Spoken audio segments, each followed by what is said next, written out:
lectores, aprendices y curiosos. Nos volvemos a encontrar en un nuevo video y en esta ocasión para introducirnos en temas que tienen que ver con la literatura. Pero, siempre hay un pero, ¿verdad?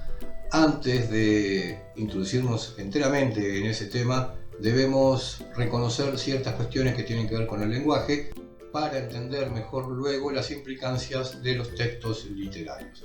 Estas cuestiones que tienen que ver con el lenguaje se llaman géneros discursivos. Y en este video vamos a comenzar a conocer un poco más acerca de ellos. Los géneros discursivos. Para hablar de los géneros discursivos vamos a citar a Mikhail Bakhtin, que fue uno de los filósofos del lenguaje más importantes del siglo XX. Entre sus obras se encuentran Estética de la creación verbal. En ese libro analiza, por ejemplo, el problema de estudiar los usos reales de la lengua en su contexto de producción. Vamos a leer un fragmento del citado libro en el que resume algunas ideas planteadas por Bakhtin. Ponemos el texto en la diapositiva y me voy a tener que poner los lentes porque acá no veo. A ver, vamos leyendo y vamos explicando. Leemos el texto. Las diversas esferas, lo que está remarcado con color deriva en una explicación. Vamos a ver, lo voy a remarcar acá. Ven que dice ámbitos, contextos, esfera, es lo que significa. El otro, enunciados, orales escritos, concretos y singulares, los textos. Estos enunciados reflejan las condiciones específicas y el objeto de cada una de las esferas. Las características del texto se determinan por el contexto. Está explicando lo que está remarcado. Ahora leemos el texto completo. Las diversas esferas de la actividad humana están todas relacionadas con el uso de la lengua. Por eso está claro que el carácter y las formas de su uso son tan multiformes como las esferas de la actividad humana, lo cual, desde luego, en nada contradice a la unidad nacional de la lengua. El uso de la lengua se lleva a cabo en forma de enunciados orales y escritos, concretos y singulares, que pertenecen a los participantes de una u otra esfera de la praxis humana. Estos enunciados reflejan las condiciones específicas y el objeto de cada una de las esferas, no solo por su contenido temático y por su estilo verbal, o sea, por la selección de los recursos léxicos, fraseológicos y gramaticales de la lengua, sino, ante todo, por su composición y estructuración. Como ven, el texto está dividido en dos párrafos. El primero nos dice todo lo que tiene que ver con el ámbito de la lengua, de la actividad humana, que están relacionados con el uso de la lengua. Bien, ahí estamos simples. El segundo párrafo. Por eso está claro que el carácter y la forma de su uso son tan multiformes como las esferas de la actividad humana. Quiere decir que cuanto más ámbitos hay, más diferencias encontramos en las formas de hablar. No es lo mismo hablar en un ámbito médico que en un ámbito jurídico, que en un ámbito técnico. Cada uno tiene sus propias jergas, digamos, por decirlo de alguna manera. Pero eso no quiere decir, como dice aquí, que se contradice a la unidad nacional de la lengua, a mi forma de hablar en la Argentina. Por decirlo de alguna manera, puedo ser un argentino médico, un argentino abogado, un argentino técnico, voy a seguir hablando como argentino, pero según en el ámbito en el que me encuentre, voy a adaptar mi lenguaje. ¿Qué más? El uso de la lengua se lleva a cabo en forma de enunciados, orales escritos, concretos y singulares, los textos. Todos los textos tienen diferentes soportes, hay orales y hay escritos. Y cada vez que yo quiero comunicarme, iniciar una acción comunicativa, voy a utilizar textos que van a tener un soporte.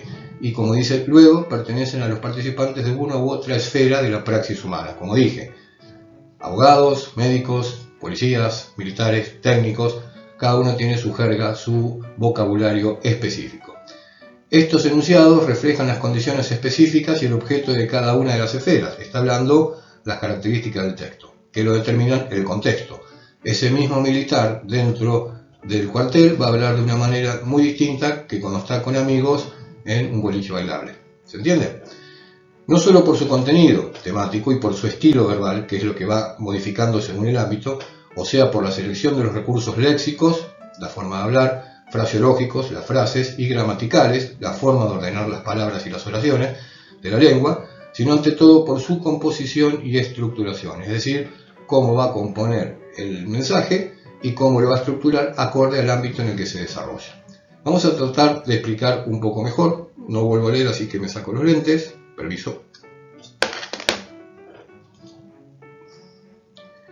En síntesis, podemos decir que para comunicarse, los hablantes emiten un mensaje que será recibido e interpretado por un destinatario o receptor, quien deberá, a su vez, atribuir una intención al emisor o al destinatario mediante el conocimiento que comparte con él de las formas y los usos del lenguaje. Esas formas y usos son los géneros discursivos. Por ejemplo, quienes participan de la esfera del derecho, como dije anteriormente, producen e interpretan géneros jurídicos y legislativos, idioma o lenguaje específico, mientras que en el ámbito del periodismo circulan géneros periodísticos, noticias, crónicas, reportajes, etc. Esto quiere decir que si queremos participar en ámbitos sociales diversos, necesitamos conocer suficientemente sus usos del lenguaje. De lo contrario, encontraremos ruidos en la comunicación. Bastiat afirmó que los géneros discursivos nos ayudan y nos limitan. ¿Por qué? Porque interpretamos lo que nos dicen y leemos a partir de nuestro conocimiento previo de los géneros y, a la vez, estamos obligados a amoldar nuestro discurso al género que corresponde a la situación. Por ejemplo, en cada materia que ustedes tienen en el aula, cada profesor, según la materia que dé, va a utilizar una jerga específica. No es lo mismo esta materia, que se llama lengua y literatura, tenemos una forma de hablar y de expresarnos que no se va a utilizar en, por ejemplo, informática o electricidad. Cada materia tiene su jerga, su forma de hablar, en donde a medida que van evolucionando y entendiendo mejor las cosas y los géneros discursivos, se van a ir expresando de mejor manera y se van a ir sintiendo más cómodos en cada ámbito. Para cerrar la idea, podríamos decir que los géneros discursivos son tipos relativamente estables de enunciados que comparten características temáticas. Vamos a poner abajo una especie de definición. Son tipos relativamente estables de enunciados que comparten características temáticas, estilísticas y estructurales, y que se relacionan con los diversos contextos sociales en los cuales las personas utilizan la lengua. En pocas palabras, eso sería género discursivo. Pero además, ya se estarán dando cuenta que existen dos clases de géneros discursivos. Lo vamos a poner el título ahí arriba. Están los primarios y los secundarios. Los primarios están relacionados con la oralidad, surgen y se desarrollan en ámbitos comunicativos informales, como cuando tienen una charla entre amigos o, como dije anteriormente, están en el boliche bailable. Son diálogos entre familiares, diálogos cotidianos que no guardan prácticamente ninguna formalidad. En cambio, los secundarios se originan en condiciones comunicativas y culturales más complejas y organizadas. En este sentido, están más relacionados con el código escrito, porque ya se habrán dado cuenta por experiencia que es mucho más complejo aprender a leer y escribir que a hablar. Lo hablar no sale naturalmente. Entonces, en cuestión de lo primario, resulta ser más informal y no se necesita tanta preparación. En cambio, lo secundario, donde hay más organización, donde el texto es más complejo, se necesita mejor preparación. Todo lo visto hasta ahora nos obliga a tratar de comprender un poco mejor cómo se organizan los diferentes tipos de textos. Por ello, pasaremos a la siguiente diapositiva, en donde trataremos las secuencias textuales para tratar de entender los diferentes tipos de textos. Los textos que encontramos a diario no son puros o de un tipo específico, sino que combinan diferentes secuencias. De esta manera podemos entender un texto como una estructura jerárquica que comprende una serie de secuencias de clases variadas. Esto explica que en un texto, por ejemplo, una novela, podamos encontrar narraciones, descripciones, argumentaciones, etc. Dicho lo anterior, podemos definir las secuencias textuales como unidades constituyentes del texto formadas por una serie de proposiciones que tienen una organización interna propia. Entonces ponemos el título de las secuencias textuales y aquí abajo lo que acabo de decir. Es una especie de explicación de cómo podemos entender un texto, sus estructuras y sus secuencias. Vamos a conocer las secuencias textuales y vamos primero a una definición. Las secuencias textuales son unidades constituyentes del texto formadas por una serie de proposiciones que tienen una organización interna propia. Proposiciones, entiéndanlo como un sinónimo de oración. Pasamos ahora sí a conocer las secuencias textuales. Vamos armando una especie de cuadro. Cada uno de los redondeles que ven aquí a la izquierda y a la derecha va a permitir que coloquemos cada uno de ellos y ya los vamos colocando. Secuencias textuales prototípicas. Prototípicas viene de prototipo, lo que significa que se puede tomar como modelo. Vamos a ir viendo cada una de ellas. Tenemos la narrativa, la descriptiva, la dialogal, la explicativa, también llamada explicativa expositiva, y la argumentativa. La explicativa expositiva, a ver, acá está, que acá dice explicativa nada más. Puede ser explicativa expositiva porque generalmente cuando hay una explicación, como en este caso, hay una exposición, como en este caso.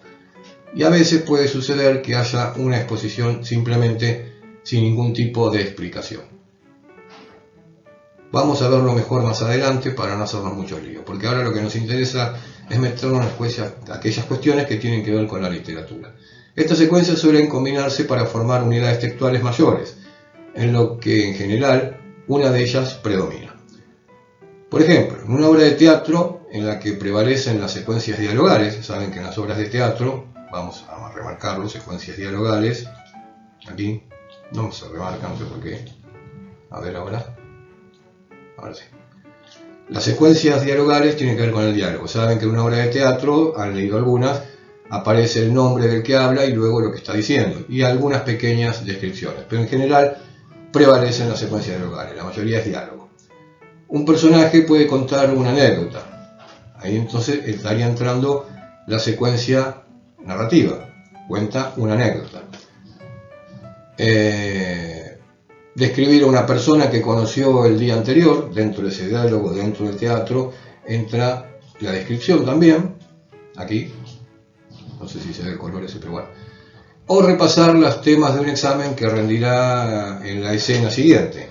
Y ahí estaría entrando la secuencia explicativa, otra vez estamos acá, pero la que va a predominar, porque es una obra de teatro, una obra literaria que se basa en el diálogo, va a predominar la dialogal. Todo lo demás es como secundario que ayuda y apoya a las secuencias dialogales.